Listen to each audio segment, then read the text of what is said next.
নমস্কার বন্ধুরা, পুষ্পর রান্নাঘরে তোমাদের সবাইকে স্বাগতম। আজকে চলে এসেছি আমি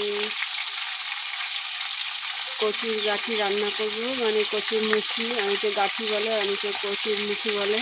আমি ইলিশ মাছের মাথা দিয়ে রান্না করব। মাথাগুলো ভেজে নিচ্ছি।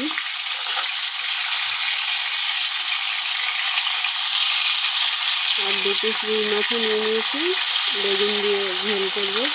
চলো দেখো বন্ধুরা, আমি মাছ ভাজা তুলে নিয়েছি।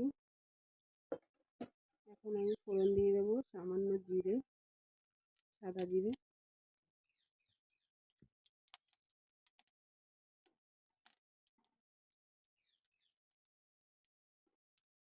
আর এখানে দেখো ছোট্ট ছোট্ট কচুর গাঠি বা মুখি, আর কাঁচা লঙ্কা, আর মাথাটা তো ভেজেই নিয়েছি। চলো একবারে দিয়ে দিই।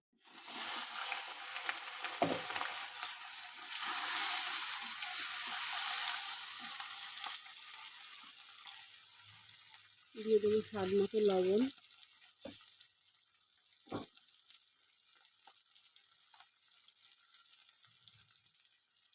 দিয়ে দেবো 1 চামচ হলুদ। আমি একটু ভালো করে ভেজে নেব।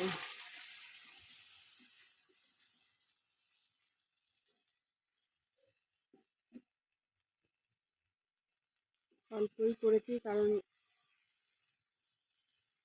কেউ অতটা পছন্দ করে না।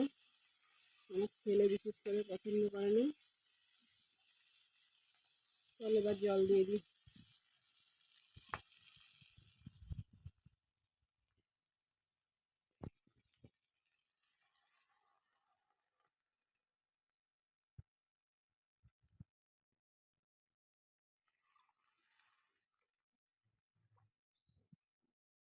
আমি ঢাকা দিয়ে দেবো।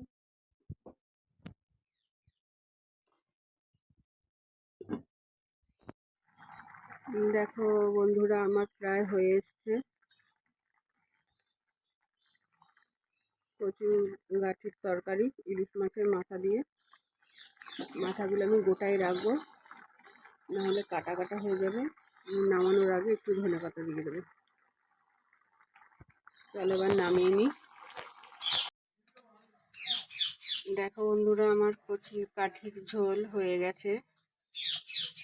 কেমন হয়েছে অবশ্যই তোমরা কিন্তু জানাবে, আর ভালো লাগলে লাইক কমেন্ট শেয়ার করবে। আজকের মতো রাখি বন্ধু, টাটা।